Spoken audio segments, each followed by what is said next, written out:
Les hématies de poulet sont utilisées pour le test d'hémagglutination afin de détecter le virus de l'influenza aviaire et pour le test d'inhibition de l'hémagglutination destiné au dépistage des anticorps spécifiques. Pour le prélèvement du sang, utilisez un anticoagulant comme par exemple la solution Alsever en proportion 1 à 1. Préparez le volume approprié d'anticoagulant dans une seringue pour traiter les prélèvements.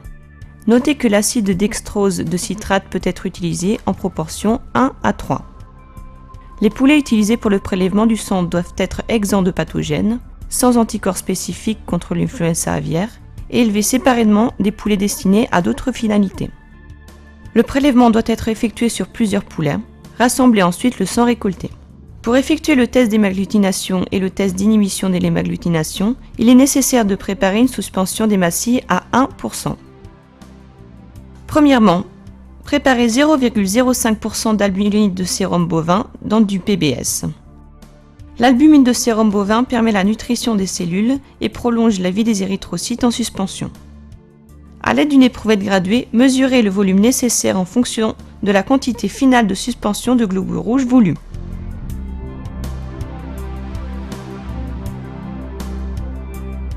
Le placer dans un flacon en verre stérile, puis procéder au lavage des hématies.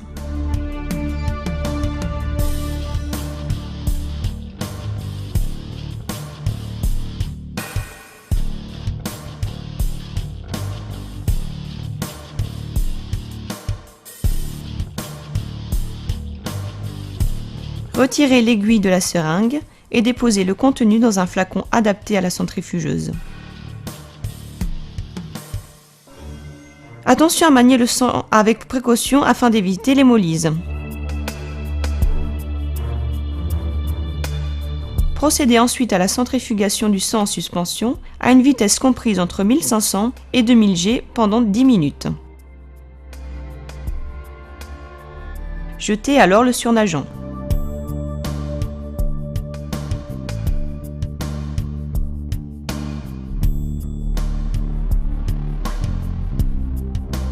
Remplir le récipient avec le PBS afin de laver les globules rouges et mélanger délicatement en remuant de bas en haut. Centrifuger de nouveau à une vitesse comprise entre 1500 et 2000 G pendant 10 minutes. Répétez l'opération 3 à 4 fois jusqu'à ce que le surnageant soit propre.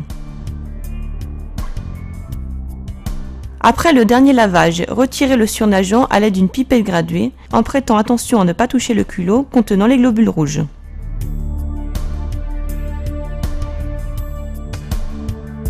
Préparez maintenant la suspension d'hématie à la concentration voulue en déposant le volume approprié des cellules présentes dans le culot dans 0,05% de solution d'albumine de sérum bovin diluée avec du PBS. La précision du pourcentage des hématies doit être contrôlée par un spectrophotomètre ou de micro-hématocrite. Le ratio de sérum des hématies pourrait affecter de manière significative la sensibilité du test d'agglutination. Si la suspension des cellules est trop concentrée ou au contraire pas assez concentrée, cela pourrait entraîner des résultats faussement positifs ou négatifs. Préparez une autre suspension des cellules à une concentration de 10% pour le pré-traitement des sérums provenant d'autres espèces que le poulet. Ajoutez de nouveau le volume nécessaire d'hématies présent dans le culot dans 0,05% de solution d'albumine de sérum bovin dilué avec du PBS préparé au préalable. Stockez la suspension à 4 degrés Celsius jusqu'à 5 jours. Comme les cellules sont soumises à la pression de la gravité, contrôlez si la solution de stockage reste limpide. La présence d'une couleur rouge indique une hémolyse des cellules. Si tel est le cas, il est alors indispensable de préparer une nouvelle suspension d'hématie.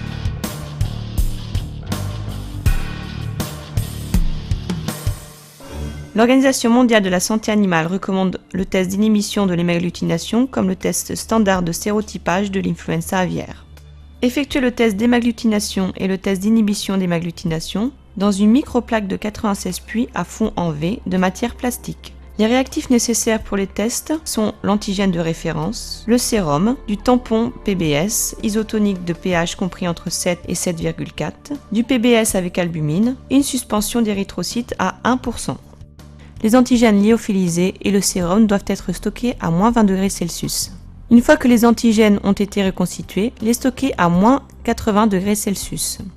Le sérum reconstitué destiné aux témoins positifs et négatifs sera en revanche stocké à moins 20 degrés Celsius. Il est fortement recommandé de garder les réactifs dans la glace lorsqu'ils se trouvent hors du congélateur. Il est nécessaire d'effectuer un titrage de l'antigène de référence par hémagglutination à chaque fois que la solution d'antigène est préparée. Reconstituez l'antigène lyophilisé avec 1 ml d'eau distillée.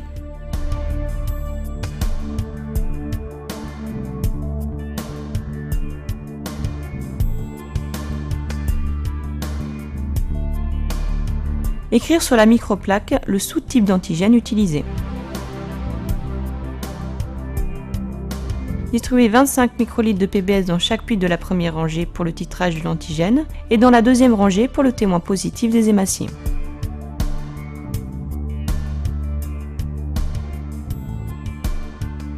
Déposez ensuite 25 microlitres d'antigène dans le premier puits de chaque rangée et effectuez une dilution au demi de 25 microlitres pour chaque puits le long de la rangée. Les derniers 25 microlitres doivent être jetés afin de respecter les proportions.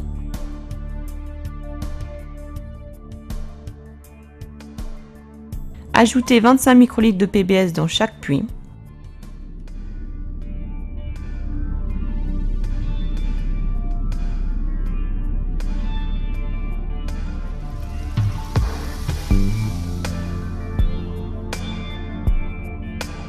Mélangez avec précaution la suspension de globules rouges à 1% afin d'éliminer tout précipité et en déposez 25 microlitres dans chaque puits.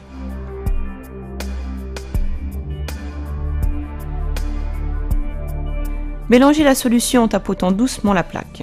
Laissez ensuite reposer les érythrocytes pendant 30 minutes à 20 degrés ou 60 minutes à 4 degrés Celsius. Lire les résultats lorsque les érythrocytes témoins forment un bouton distinct au fond du puits. La lecture de l'activité hémagglutinante est effectuée en inclinant la plaque et en individuant la présence ou l'absence d'un flux érythrocyte en forme de larme. Les puits sans hémagglutination devraient se présenter comme les puits témoins, et c'est-à-dire présentant une goutte au fond du puits. Lorsque la réaction est terminée, indiquez à l'aide d'un feutre la dilution la plus élevée produisant une activité hémagglutinante complète. Cette valeur représente une unité hémagglutinante.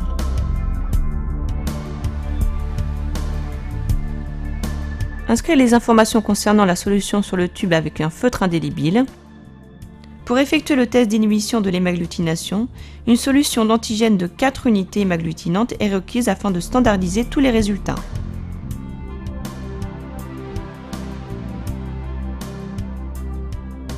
Dans certains laboratoires, on utilise 8 unités hémagglutinantes.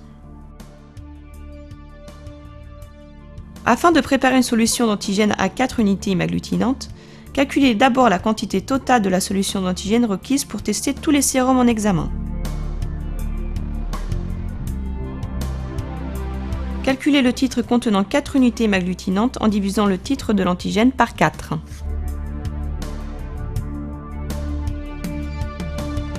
Par exemple, si le titre d'hémagglutination est de 1,512, 4 unités hémagglutinantes seront obtenues en divisant ce titre par 4.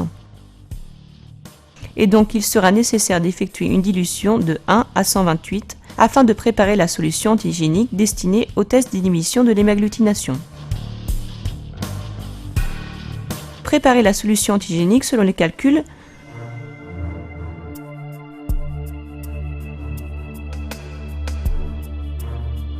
des inhibiteurs non spécifiques présents dans les échantillons de sérum provenant d'espèces différentes du poulet comme la caille, le canard ou autres volatiles peuvent engendrer des réactions croisées lors du test d'inhibition de l'hémagglutination. Ces substances peuvent être éliminées en effectuant une décomplémentation du sérum ou une absorption grâce à l'utilisation d'érythrocytes de poulet.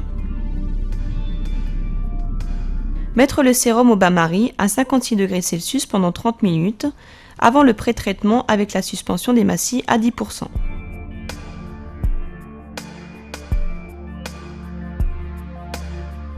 Après la décomplémentation, ajoutez le sérum à la solution de globules rouges en proportion 1 à 1. Afin de permettre l'absorption des inhibiteurs non spécifiques, Laissez reposer la solution pendant 30 minutes à 20 degrés Celsius.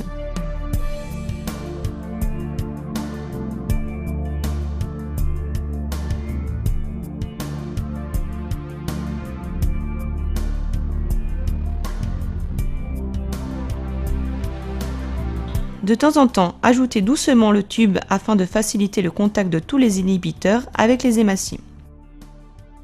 Centrifugez enfin la solution à une vitesse comprise entre 1500 et 2000 G pendant quelques minutes. Le sérum est alors prêt à l'usage. L'Organisation mondiale de la santé animale recommande le test d'inhibition de l'hémagglutination comme test standard pour la détection de sous-types d'anticorps spécifiques de l'influenza aviaire. Lors des campagnes de surveillance, il est fortement recommandé d'effectuer le diagnostic sérologique des deux virus de l'influenza aviaire, H5 et H7, à déclaration obligatoire. Écrire le nom d'identification de l'échantillon en examen sur la microplaque à l'aide d'un feutre indélébile. Les 3 dernières rangées seront dédiées au sérum témoin positif, négatif, au contrôle du titrage de la solution antigénique et au contrôle des hématies. Tracez une division entre le 6e et le 7e puits de la dernière rangée. Utilisez les 6 premiers puits pour le contrôle du titrage de la solution antigénique et les 6 derniers puits pour le contrôle des globules rouges. Distribuez 25 microlitres de PBS dans chaque puits de la plaque à l'exception du premier puits de la rangée dédié au contrôle de la solution antigénique, c'est-à-dire dans la position H1. Distribuez ensuite 25 microlitres de sérum dans le premier puits de chaque rangée en utilisant un nouveau cône pour chaque échantillon.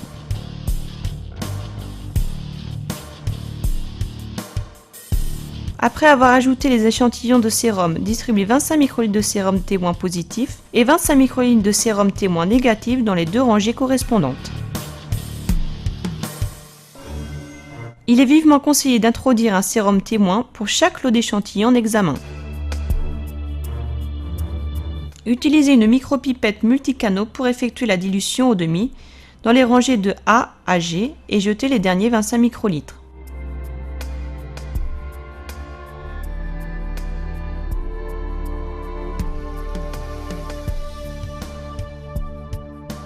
Ajoutez 25 microlitres de la suspension antigénique contenant 4 unités hémagglutinantes à toute la microplaque. Afin de confirmer la présence de 4 unités hémagglutinantes dans la solution antigénique, déposez 25 microlitres de la solution dans les 2 premiers puits de la rangée de contrôle de l'antigène. Rappelez-vous que pour chaque microplaque, la dernière rangée est destinée au titrage de la solution antigénique et au contrôle des hématies. Effectuez une dilution au demi à partir du second puits jusqu'au 6e afin d'obtenir 4 unités hémagglutinantes dans le premier puits, 2 unités hémagglutinantes dans le deuxième puits, 1 unité hémagglutinante dans le troisième puits, 0,5 unités hémagglutinantes dans le quatrième, 0,25 unités hémagglutinantes dans le cinquième puits. Jetez les derniers 25 microlitres. Déposez 25 microlitres de PBS si possible avec de l'albumine dans chaque puits de la dernière rangée afin d'atteindre un volume de 75 microlitres. Mélangez en pipettant délicatement et incubez la microplaque à une température comprise entre 20 et 24 degrés Celsius pendant 30 minutes ou bien 4 degrés Celsius pendant 60 minutes. Ajoutez enfin 25 microlitres de suspension d'hématie à 1% dans chaque puits de la plaque.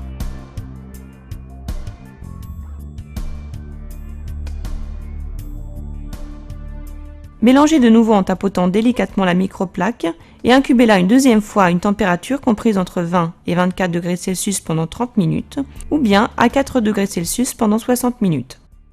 Les résultats peuvent être lus lorsque les puits témoins sont stables. L'agglutination est évaluée en inclinant la plaque.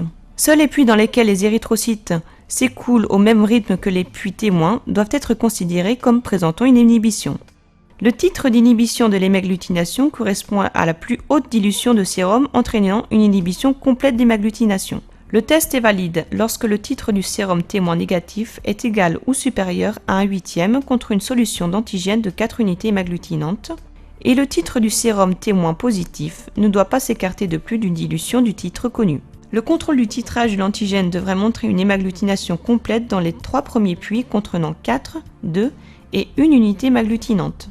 Les titres d'inhibition de l'hémagglutination peuvent être considérés comme positifs si une inhibition est obtenue avec une dilution sérique de 1/16e ou davantage en présence de 4 unités hémagglutinantes d'antigènes.